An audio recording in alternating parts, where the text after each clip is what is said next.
ওই আমার রুটি করা একটু বেলে দিয়ে যা।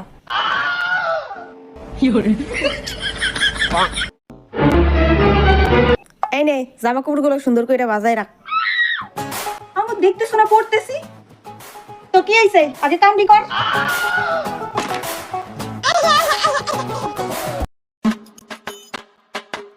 আজকে রান্নাটা তুই রান, আমার শরীরটা বালা না।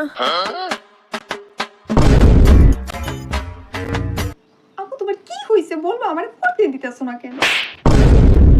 পইরা কি করতি, আমার টাকা দিয়ে খাইতি। বড়টারে দেখছস পড়ালেখা শেষ করে এখন ঘরে বইয়ে বইয়ে গেম খেলে। তুই কি করতি আমার ভালো কইরাই জানা আছে। আয় রান্তে Mata.